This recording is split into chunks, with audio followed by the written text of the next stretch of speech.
संत की क्या विशेषता होती है? सबसे पहले संत हमें भ्रांत धारणा से बचाता है। हमारी भ्रांत धारणा है कि मेरे अंदर ये योग्यता है, अब मैं कुछ भी कर सकता हूं या कर सकती हूं, लेकिन वो भूल जाता है कि मैं तो कठपुतली हूं भगवान के हाथ की, कठपुतला हूं। बताओ क्या है हमारे, स्थूल है, नश्वर है, उसका क्या गारंटी है? बताओ आप, है क्या कोई गारंटी? कोई गारंटी नहीं है। प्रकृति की कोई गारंटी ले सकता है कि इसमें आंधी तूफान नहीं आएंगे? सर्दियों में भी ओले पड़ जाते हैं। तो वही प्रकृति मानव की है। लेकिन संत की शरण में कोई आ गया तो संत सबसे पहले उसकी सारी भ्रांत धारणा कि मैं, जो भ्रम, मतलब भ्रम में पड़ा हुआ है कि मैं कुछ कर दूंगा, मेरे में हो सकती है, तुम चिंता मत करो, तुम ये मत करो, तो वो धराशायी हो जाते हैं। भ्रांत धारणा सारी 1 मिनट में नीचे आके गिर जाती है। नश्वर ज्ञान कराते हैं संत हमें, नश्वर का, तभी तो परमेश्वर से मिल पाएगा वो। और फिर संत सार्थक और निरर्थक में भेद करना सिखाते हैं। हमें यदि ये भेद नहीं आया है, क्योंकि हमारा इष्ट संत नहीं है, तो हमें नहीं आएगा। हम निरर्थक को भी सार्थक कर देंगे, सार्थक को भी निरर्थक कर देंगे। तो फिर हम सत्संग कर रहे हैं, कर रहे हैं, बस ठीक है। खाना बनाने वाला खाना बना के चला जाता है, सब खा लेते हैं। शांति कैसे मिलेगी? नहीं मिलेगी। तो सार्थक क्या है? सत्य। और निरर्थक क्या है? असत्य। सार्थक क्या है? सद्व्यवहार। निरर्थक क्या है? दुर्व्यवहार। निरर्थक ही गया। आप बताओ, आपने पैसे से कोई चीज खरीदी और वो चीज खराब आ गई, तो आप क्या कहोगे? बेकार। निरर्थक मतलब बेकार गए पैसे, पैसे खराब गए हमारे, तो क्या करें अब? तो ऐसे ही हमारा, हम भक्ति कर रहे हैं, सब कुछ कर रहे हैं, यदि निरर्थक को ही हम वैल्यू दे रहे हैं, गलत बात को, है, गलत सहयोगी को, गलत लोगों को, गलत धारणा वाले को, गलत व्यवहार करने वाले को उसके सहयोगी है, सहपाठी है, और उसका संग है, तो सब कुछ निरर्थक है। श्वास निरर्थक गए, जीवन निरर्थक गया, समय निरर्थक गया। संत क्या करते हैं? समय, श्वास, जीवन, इनको ही तो सार्थक करते हैं। भक्त कहता है, हे नाथ, हे स्वामी, हे मालिक, मेरा ये जीवन निरर्थक नहीं जाए। लड़ाई में, झगड़े में, तेरी में, मेरी में, कुटिलता में, धूर्तता में, दुर्व्यवहार में, इनमें नहीं जाए।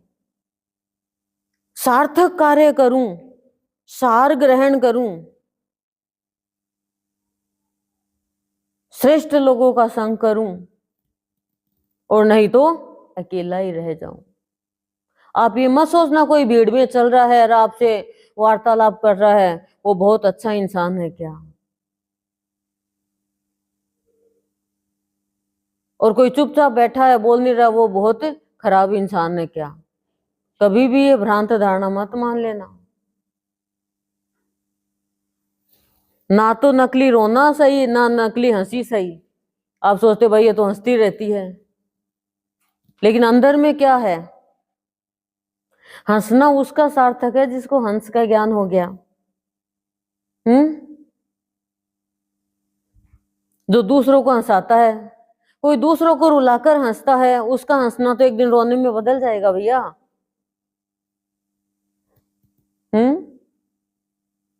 नहीं क्या?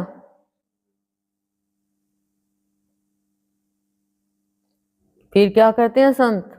संत हमें प्यार और शांति का ताज पहना देते हैं, सदा जीवन प्यार और शांति में रहना सिखाते। अब कैसे सिखाते हैं, कैसे भ्रांत धारणाओं को दूर करते हैं? सबसे पहले हमारे गुरुदेव हमें तरीका सिखाते हैं इंद्रियों को कैसे नियंत्रण में करना है। हम तो अब आप किसको नियंत्रण में करना चाहते हो तो आपको पता ही है क्या बताएं अब घरेलू वातावरण को। लेकिन भगवान कह रहे हैं सदगुरुदेव कि मैं सबसे पहले मेरे भक्त को, जिसका मैं इष्ट हूं, इंद्रियों पर नियंत्रण करने का तरीका बताता हूं। अब वो तरीका अपना लेता है, फॉलो कर लेता है, तो फिर उसके जीवन में क्या होता है? शांति आती है, सार्थकता ग्रहण करता है वो। हम इंद्रियों से ही तो गड़बड़ करते हैं सारा। फिर इंद्रियों का काम क्या है? ज्ञान, विषय का ज्ञान, यानी ज्ञानेंद्रिया भी यही है। अब क्या करते हैं संत?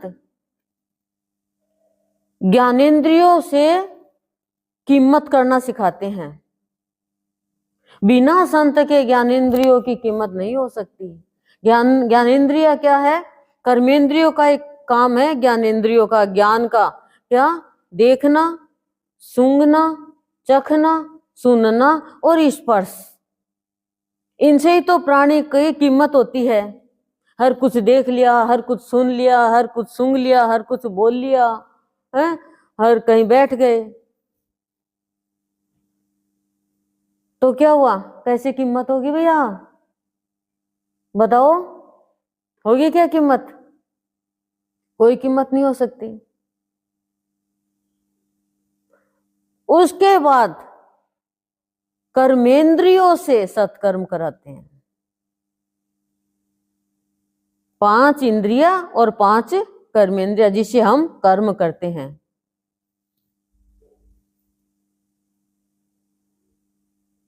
और सत्कर्म कर लिया तो फिर प्यार और शांति प्राणी के जीवन में सदा सदा विद्यमान रहेगी। तब जाकर के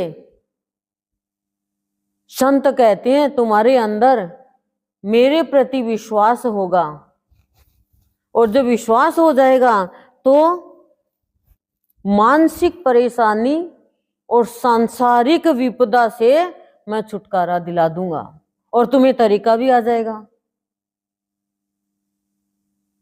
तरीका भी आ जाएगा। इन्हीं का हम दुरुपयोग करते हैं। इतना वरदान मिला था असुरों को, उन्होंने दुरुपयोग किया कर्मेंद्रियों से, कर्म खराब किए। हाथ से ही तो वेदमती का बाल खींचा था रावण ने, और उसने श्राप दे दिया वाणी से कि एक स्त्री ही तेरी मृत्यु का कारण बनेगी। फिक्स था पहले से वो तो। पैरों से चल के गलत रास्ते पर चले जाते हैं, धर्म के रास्ते पे नहीं, अधर्म के रास्ते पे चले जाते हैं, भटकते रहते हैं। अभी तो चप्पल तो भगवान ने दे रखी है, फिर चप्पल भी नहीं मिलेगी।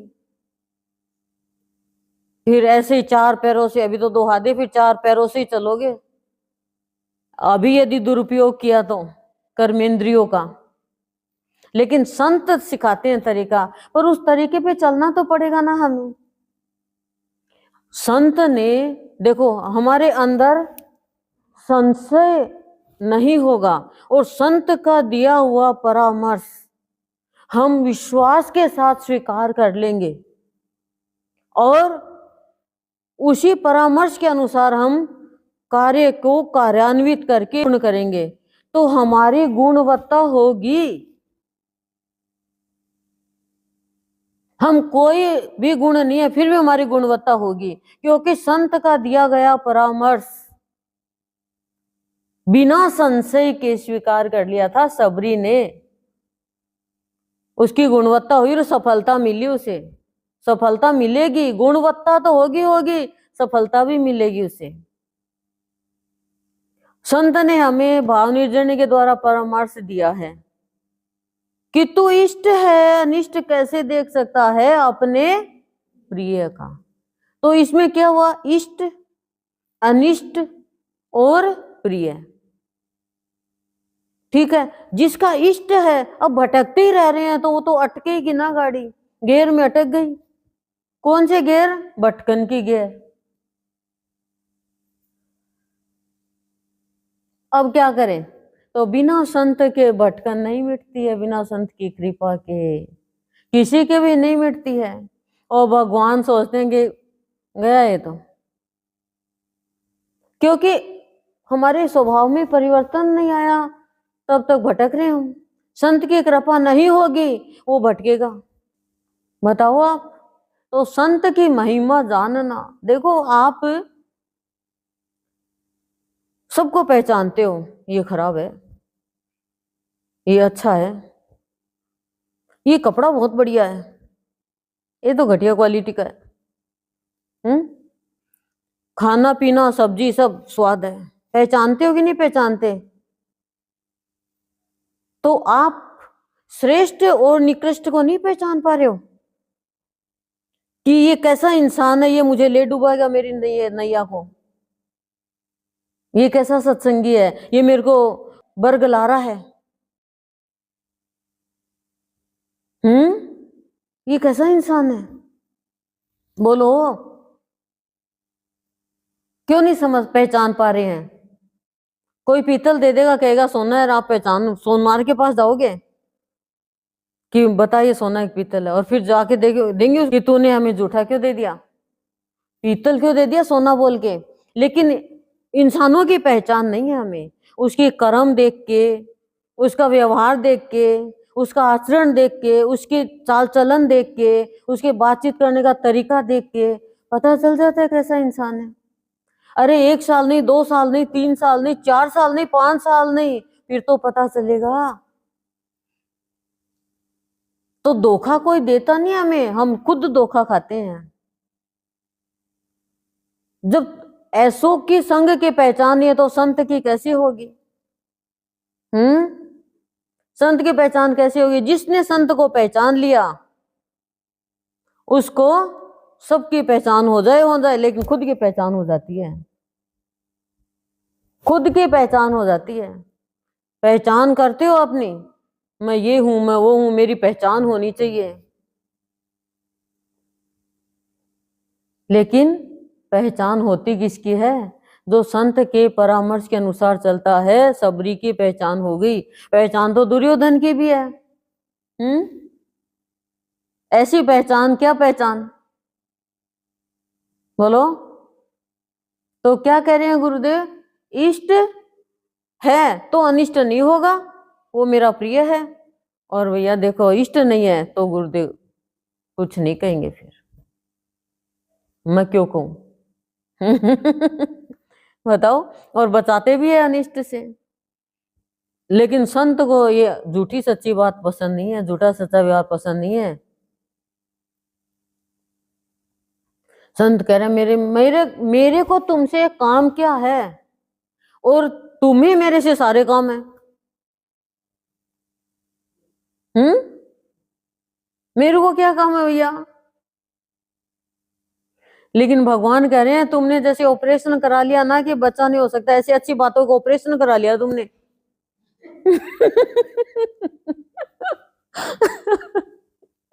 कि अच्छी बातें ना अब नहीं पनप सकती। अब क्या करे भगवान भी, नहीं तो इतना परामर्श देते हैं, रोज देते हैं। सुबह भी कितनी गजब की अमृतवाणी थी। कौन प्रेम, भगवान का प्रेमी है, भगवान का भक्त है, वो किसी का कुछ बिगाड़ता थोड़ी है, और लोग उसका बिगाड़ने पे तुले रहते हैं, और जबकि वो अपना ही बिगाड़ते हैं। यही तो पहचान है। कण कण में भगवान छिपा है, लेकिन नहीं पहचान पाए। रावण नहीं पहचान पाया राम की शक्ति को। रावण नहीं पहचान पाया, कर्ण नहीं पहचान पाया स्वयं को, तो दासी पुत्र बन के रह गया। जब पहचान हुई तो बहुत लेट हो गई। भगवान ने कहा आजा लौट के, बोला अब नहीं लौट के आ सकता। और एक लोटा बन के रह गया दुर्योधन के दरबार का। एक कर्ण देश का राजा बना दिया उसने उसे, कर्ण को।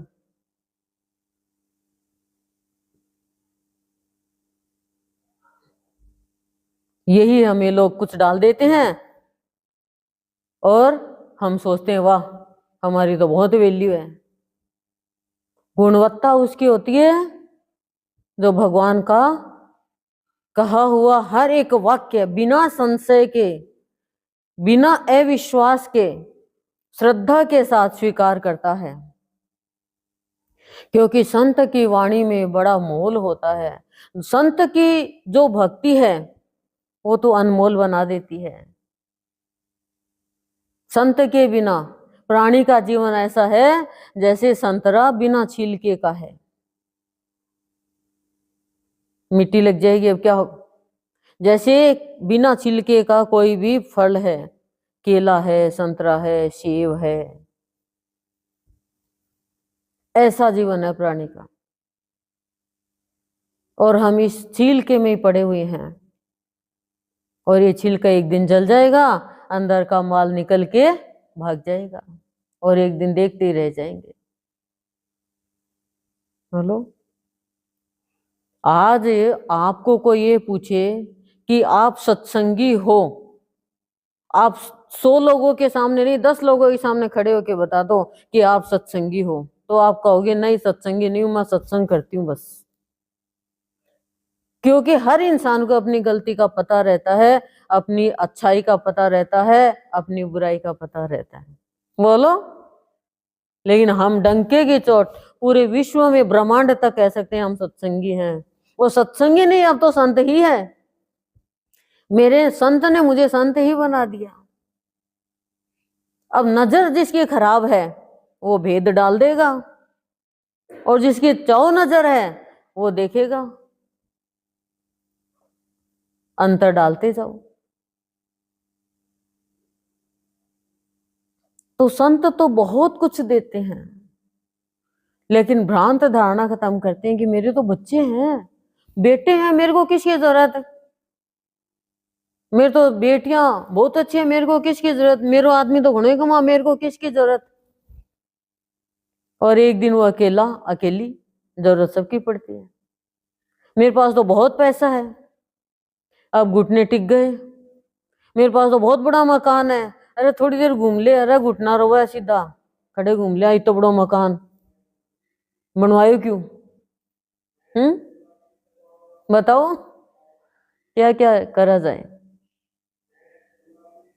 कुछ नहीं है ये, यही तो पहचान है। नहीं पहचाना कंस भगवान कृष्ण को, नहीं पहचाना शिशुपाल, क्यों? क्योंकि भगवान ने पहचान होने ही नहीं दी, होने ही नहीं दी ना पहचान। साथ में रह रहे हैं लेकिन पहचानियों ने दी, माया को फेर दिया। हर इंसान यदि ईश्वर को पहचान ले तो फिर उसका जीवन ही सुंदर हो जाए।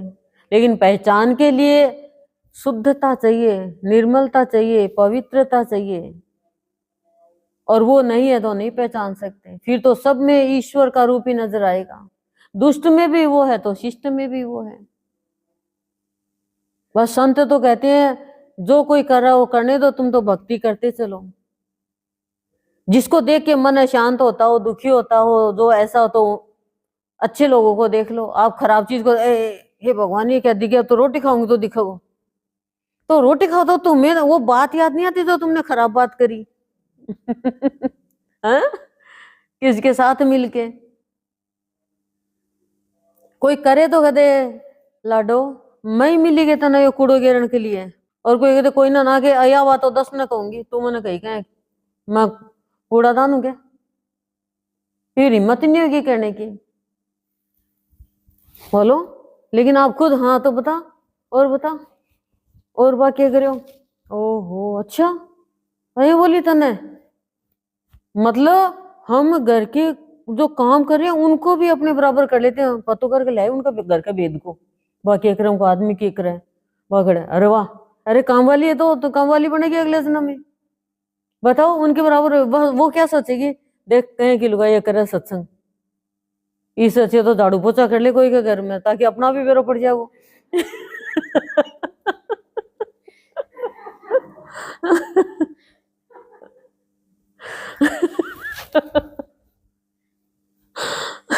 सच्ची में ये बात हो रही हुई है, एक मैं आपको बताऊं, रोज उसको कहती है और उनके घर में क्या हो रहे हो, और उनके घर में क्या हो रहे हो। बोले एक काम कर, तू उनके घर में बात कर दूंगी, मेरी जगह तू झाड़ू पोछा बर्तन कर, तो ना रोज मैं बताऊं मेरी वाणी खराब करूं तो न पता ही चल जाएगो। बोली तेरे सत्संग करके तेरे से अच्छी तो मैं बिना सत्संग करके हूँ। बोला के तो तू सत्संग करे होगी ना फजीती। तो ये है, देखो सत्संग का प्रभाव तो है ही नहीं, फिर ये कैसा, तो कैसे लाभ उठाएंगे, कौन कह सकता हम सत्संगी है। तुम्हारे परिवार वाले कह दे हमारे सत्संगी है तो ये मान जाए कि हाँ सत्संगी है। सत्संगी कभी अपनी मैं नहीं दिखाता, तो ये बुराई सारी छोड़नी पड़ती है, समझे क्या, तब जाके संत कब। और देखो आप, विशेष बात बता रही हूं, लक्ष्य पूरा आपको करना किसी भी चीज का, तो सबसे उत्तम साधन है संत की शरण और सत्संग। ये दो उत्तम साधन है आपको, चाहे स्थूल का लक्ष्य है चाहे सूक्ष्म का लक्ष्य है। देखो सूक्ष्म का लक्ष्य तो किसी को पता ही नहीं रहता है, वो तो सत्संग में संत की शरण लेने के बाद में होता है। पर स्थूल का लक्ष्य होता है कि मुझे ये बनना है, मुझे ये करना है, मुझे वो करना है, ऐसे तो वो लक्ष्य भी संत की शरण और सत्संग से प्राप्त होता है लक्ष्य, क्योंकि उसको तरीका आ जाता है। आप हर कार्य भी तो घर का सीखते हो, नहीं सीखते क्या।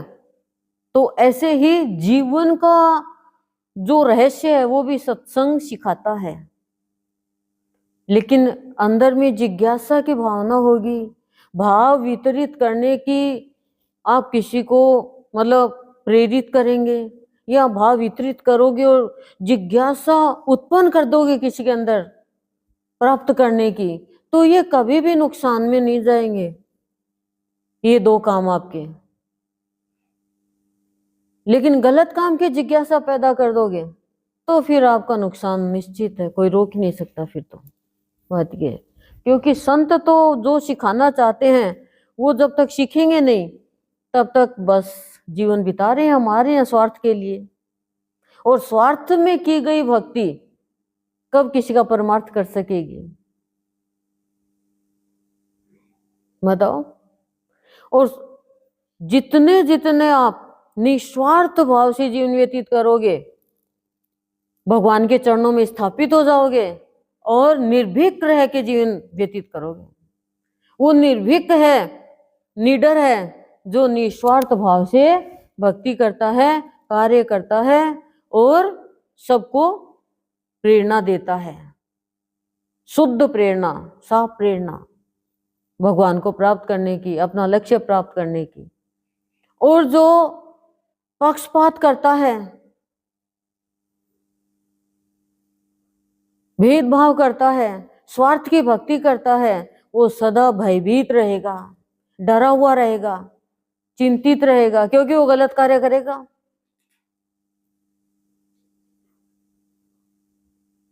गलत सोच रखेगा, भूल होती जाएगी उससे, तो स्थापित कहाँ होगा, वो कोई संसारी लोगों के पैरों में पड़ा रहेगा। लेकिन निस्वार्थ भाव से किया गया कार्य निर्भीक बनाता है और भगवान के चरणों में स्थापित कर देता है जीवन को। स्वार्थ नहीं होना चाहिए। बच्चे का क्या स्वार्थ होता है, फिर भी माँ सारे कार्य करती है। क्या वो माँ के घर में कहता है मैं बाहर आऊंगा, मेरे लिए कपड़े है ना, ठंड है? बोलता है क्या वो? है? नहीं बोलता ना। मैं दूध पीऊंगा, दूध की तैयारी है ना, मेरे लिए पालना है ना, कुछ नहीं बोलता वो। और उससे पहले से सारी तैयारियां, सब तैयारियां।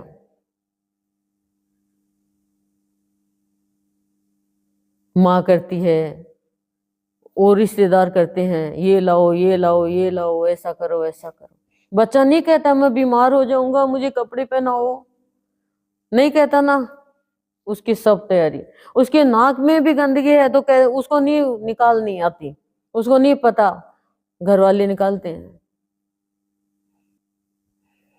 तो बच्चा थोड़ी कह रहा है कि मैं बीमार हूं, मैं ये कर रहा हूँ वो कर रहा हूँ, बताऊँ बस क्या बताओ आप। बच्चा नहीं कहता है कि मैंने पोटी सुसु कर दी, मेरे को साफ करो। अरे वो तो बच्चा छोटा है, वो तो पोटी किए हुए भागता फिरता है, लेकिन हम भी इतनी गंदगी लिए हुए घूम रहे हैं। हालांकि वो तो अंदर तो पेट में तो सबके रहता है, लेकिन पेट में तो है, दिल में तो गंदगी मत रखो। खुद का जीवन ही खराब होगा, खुद का जीवन ही अच्छा होगा। तो भगवान सदगुरुदेव कह रहे हैं पहचान करो, हर चीज को पहचानते हो, हर चीज को, अच्छे को बुरे को, लाभ को हानि को, है ना, हर चीज की पहचान है। स्वाद की भी पहचान है, फिक्की पड़ी है, ये बहुत ज्यादा मिर्ची डाल दी, चीनी डाल दी, कैसे खाए कोई खाए तो, कितनी हार्ड है, दांत से खाई नहीं जाती। हर चीज की पहचान है कि ये खराब हो गई, ये सड़ गई, ये तो ताजा है। तो फिर गुरुदेव कह रहे हैं तुम अच्छे लोगों की पहचान क्यों नहीं कर पा रहे, अच्छे कर्म की पहचान क्यों नहीं कर पा रहे, श्रेष्ठ पुरुषों की पहचान क्यों नहीं कर पा रहे, कुसंग की पहचान क्यों नहीं कर पा रहे, सत्संग की पहचान क्यों नहीं कर पा रहे। बताओ आपको आज भूख लग रही है और आपको आपके कोई परिवार वाले कहे मैं ना फिक्स डिपॉजिट करा दूंगी 5 लाख रुपए तेरे बच्चे के नाम, अरे तो जरूरत रोटी की तो अब है, फिर 20 साल बाद में खूब रुपए हो जाए। अरे तू 5 लाख रुपए जमा करा दिए, लेकिन आज जरूरत है खाने की, ओढ़ने की, पहनने की, उसके लिए तो जरूरत जो समय है वही तो होना चाहिए। हम यही कर रहे हैं, आगे की व्यवस्था करें, आज भूखे पड़े। तो भैया ये भ्रांत धारणा है कि पाप कर लेंगे, अधर्म कर लेंगे, हिंसा कर लेंगे, वो कर लेंगे और फिर सत्संग करके साफ कर लेंगे। तो कोई बच्चे का पोतड़ा थोड़ी है ये साफ कर लिया, ये तो हृदय है। बताओ, ये तो लिखा गया सब। लेकिन संत जब लिखता है, इष्ट बन जाता है, तो वो लिखावट एक देवता भी तरसते हैं उस लिखावट के लिए, तो वो फिर मिटता नहीं है, मिटा देता है सब कुछ, जो बुरा है जो गलत है। पर हम मिटने के लिए तैयार नहीं, मिट्टी में मिलाने के लिए तैयार है सबको। किसी को मिट्टी में नहीं मिलाना है। तो ये यही बस गुरुदेव के शब्द है, परामर्श है, समझ के चलो। गुरुदेव के क्या है, सबरी ने गुरु के बताई हुई बात के अनुसार ही तो अपना जीवन यापन किया था, और क्या हुआ, सबरी का सफलता मिली और गुणवत्ता हो गई उसकी। संशय नहीं किया कि कब राम जी आएंगे, कब राम जी आएंगे, आएंगे जरूर शरीर छोड़ने से पहले। क्यों? क्योंकि मेरे गुरु ने मुझे कहा है। तो ये जो किताब है ये गुरुदेव का परामर्श है, ये संतमणि परामर्श है, ये साहित्य परामर्श है। ये बता रहे हैं गुरुदेव कि हमें क्या करना है और क्या नहीं करना है, कर्मेंद्रियों से सत्कर्म कैसे करना है, संत बताते हैं, ज्ञान कराते हैं।